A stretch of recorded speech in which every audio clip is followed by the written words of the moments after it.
July 10th, 2016. Two men are walking into the entrance of a bank in Taipei. They're wearing medical masks and fisher hats. One of them guards the entrance, while the other stands in front of the ATM. He doesn't do anything though. He doesn't withdraw money with a card, nor does he try to blow it up. He just waits. And then something curious happens. The ATM starts spitting out banknote after banknote. All he has to do is collect the money. As a stranger approaches, they immediately abort and leave. The stranger will find the cash just lying there. Even though it doesn't exactly look like it, he just walked into a massive heist.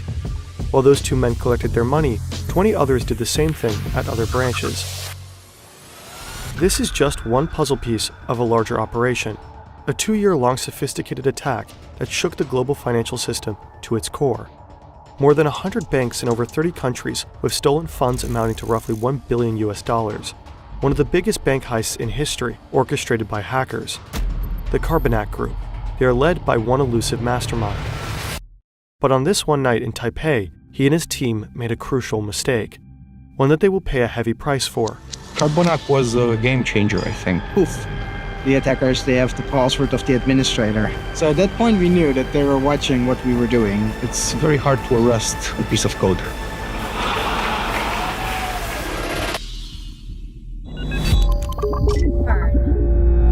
This video was created in cooperation with the cybersecurity company Kaspersky Labs on the basis of their documentary series, Tomorrow Unlocked.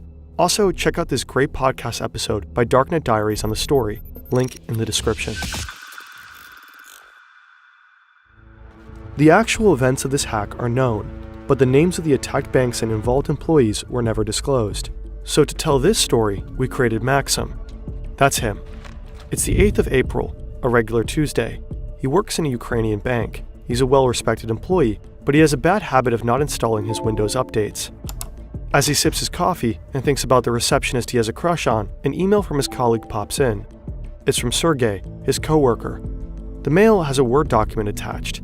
It translates into Compliance with Federal Law 115, dated 21/7/2014. Sounds important enough. Maxim clicks on it. He reads it, closes it, and continues his very ordinary workday. A few months later, Maxim is sitting in a meeting. His boss seems distraught. Some of his bank's ATMs started spitting out banknotes at seemingly random times of day. It seems like whoever was lucky enough to show up at the right time could just grab the money. The bank might be the victim of a cyber attack. The employees should act cautious and avoid suspicious emails. Emails, meetings, stress, colossal hacks. For many, it's the same story every day. What if you want to throw in the towel and build something of your own? Odoo is an all-in-one platform that gives you everything you need to manage your business. You don't need any tech skills. Honestly, you can be a complete beginner. With Odoo, you can create a sleek website and launch your dream project in no time. It's just 4 simple steps. What kind of website do you want? Define the field of activity and the objective. Choose a color palette or insert your logo. What pages or features do you want? Pick your favorite theme from the wide range available. Odoo's AI does the rest. Then you can easily customize your site, drag and drop blocks whenever you need them. Use built-in ChatGPT to help you write engaging copy. Odoo can also handle translations if you want your site to be multilingual. Odoo's first app is free for life with unlimited hosting and support. They even give you a free custom domain name for 1 year on top. If you're ready to scale, Odoo offers a range of other powerful applications to optimize your business. Visit fern.deal/Odoo15 now and start building your own websites for free. The bank hired Kaspersky to investigate their problem. Suddenly all your ATMs are empty. You know that something had happened. This is Jort van der Wiel. He was part of the team on the case. He checks the hard disks of the affected ATMs for malware and finds nothing. Not one suspicious activity, not a single trail to follow. A few months later, van der Wiel gets a call in the middle of the night. It's 3 a.m. It's an account manager working for a large Russian bank. He says van der Wiel and his team need to call his IT guy ASAP. A couple of minutes later, one of van der Wiel's Kaspersky co-workers shows up at a bank in Russia. The IT guy on the site is panicking. Someone has gained control over their domain controller. That's the heart of their server network. If you control the domain controller in a Windows environment, you basically control everything. And without a good reason, it's sending data to China. The Kaspersky specialist starts to look for malware right away. Eventually, he finds a software that lets you watch and control a computer remotely. Could it be that the intruder is watching them right now? He has an idea. He opens a Word document and writes the Russian word for hello. They wait for a few minutes. Nothing happens. Then, suddenly, the cursor moves, and letters appear. The hacker answered. He adds, in Russian, "You will not catch us." To which the Kaspersky employee replies, "We will catch you." "No, you will not catch us." Okay, it's on.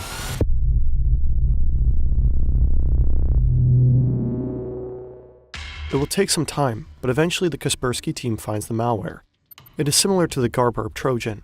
One configuration file of the malware is called Ananac, so the team decides to call it Carbonac. This incident at the Russian bank gave Van der Wiel and his colleagues hints about what is going on, and they link it all back to those hacked ATMs in Ukraine. Now they can reconstruct how the Carbonac hackers operate. So let's wind back. This is one of the Carbonac hackers. Again, it's the 8th of April, 2014. He already got into Sergey's email account, but he wants access to Maxim's computer. So he sends out this email with that attachment. The Word file exploits vulnerabilities in Microsoft Word to download malware that contains a backdoor. The hacker now has remote access to Maxim's computer. Next step, gain access to the whole network, and he knows exactly how to do it. The hacker installs a specific software on Maxim's computer, which slows it down, which in turn frustrates Maxim, so he calls IT to come by and check. By the time the IT guy comes over, the hacker has installed a keylogger. This way he will be able to see everything one types into Maxim's keyboard. The IT guy starts to investigate. To do so, he needs to type in his admin password, and bingo. The hacker got the admin's password. He tries it out on the domain controller, and yep, it's the same. Now he can go look for the computer in the network that controls the money transfers and the ATMs. But he doesn't attack right away. Instead, for months he silently observes the employees managing the transactions. Once he fully understands the process, he proceeds. To steal the money, the Carbonac group developed 3 different methods. One way is to transfer money from so-called transaction management accounts to their own accounts. To avoid suspicion, they raise the balances by the stolen amount beforehand, keeping the total unchanged. Since banks check accounts only every 10 hours, the transfers go unnoticed. Another way is to take control of specific ATMs to let them spill out banknotes right into the hands of money mules. These are men hired through the Moldovan mafia who collect the money and send it to their bosses. In exchange, they get to keep a small cut. The third method is the most sophisticated. The hackers set up a couple of bank accounts in the names of their money mules, including debit cards. Then they make sure they all have the same small amount on it, let's say $3.33. Then they update the bank's database, exchanging that $3.33 for $1 million. Suddenly, all the money mules have $1 million on their bank account. Now they just use their debit cards to withdraw the cash. As a side effect of the database update, some broke bank customers will suddenly find themselves to be millionaires. The better the Kaspersky team understands the methods of the Carbonac group, the more they begin to grasp how complex this operation is. Kaspersky teams up with Europol, major European banks, and various national law enforcement agencies to hunt them down. They're able to take down some of their servers, but then the hackers start using different tools and continue to work under the radar. By the beginning of 2015, Carbonac has robbed at least 100 financial institutions in almost 30 countries. Most of the victims are in Russia, but also in the US, China, and Europe. Within 2 years, they steal roughly $1 billion. They appear to be unstoppable, until someone screws up.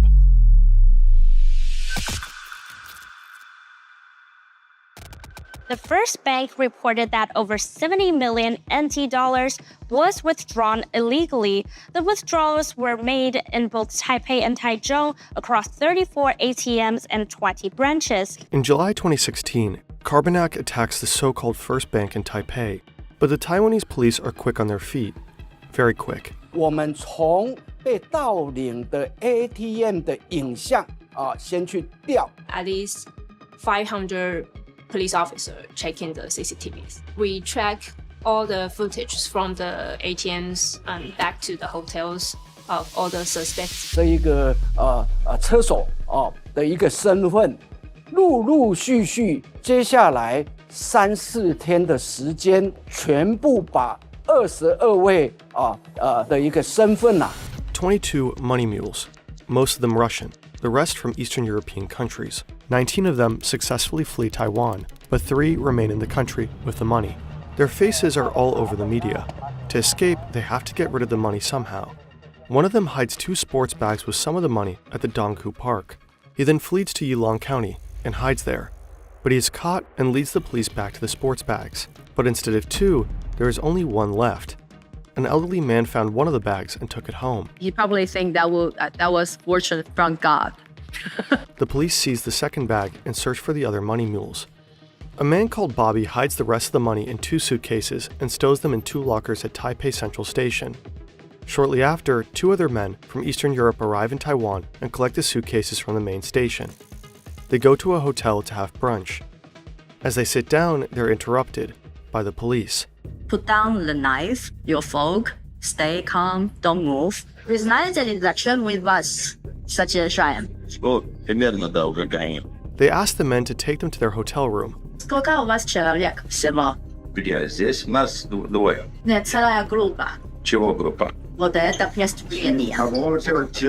In their hotel room, law enforcement finds banknotes that are worth roughly 1.5 million US dollars. The Taiwanese police managed to recover 90% of the stolen money. The 3 money mules are sentenced to a little over 4 years in prison. These guys are just low-level operatives. But on the phone of one of the men, the Taiwanese police find pictures of stacks of money in various currencies. They also find emails from the suspected head of the Carbonac Group.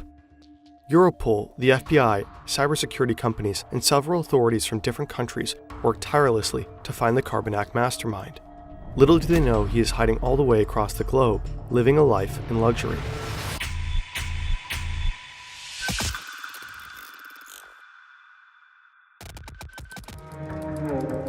March 6, 2018. This is Dennis. He's Ukrainian, but now he lives with his wife and son in Alicante, Spain. He's a rather private person. He doesn't really leave the house. Right now, as per usual, he's coding new malware. He's one of the best of his trade. To keep a low profile, he does most of his spending in Bitcoin. At the time, he's worth 15,000 Bitcoins. In 2018, that was worth roughly $162 million. Today, it would be more than $1 billion. But there are some things that Bitcoin can't buy. Not a lot of car or house sellers like to be paid in digital currencies. So he needs to use real money to buy these, which leaves traces. This is what tipped off the police. They start to follow the money and eventually realize who he is. His laptop is still on and unlocked. The forensic team immediately starts to collect evidence. The authorities will seize 2 BMWs and jewelry, valued at $500,000, and of course his Bitcoins. But the vast majority of the stolen $1 billion remains missing to this day. Dennis K. may have been the mastermind behind the Carbonac operation, but he certainly didn't work alone. We think that it was quite a big team, at least between 10 and 30 people all together that was able to pull this scheme off. You can find the same piece of code being used by different groups. And it's very hard as a security researcher to know the difference which group is using what code, because the code is very similar. It's very hard to arrest a piece of code. In late 2018, 3 Ukrainians were arrested who were allegedly involved as well. The Carbonac malware still exists today. The hackers who use it go by many names: Fin7, Joker's Dash, Carbon, and Cobalt Spider. Experts suspect that those Russian cybercriminals are given free rein by the Russian government in order to cause chaos in the Western world. Maxim's bank lost millions. As we know now, this could have easily been avoided. The Carbonac Group exploited a vulnerability in Microsoft Word, one that had already been fixed 3 years prior, but Maxim was too distracted to install those Windows updates. So make sure to keep your systems up to date. It could save your employer a couple million.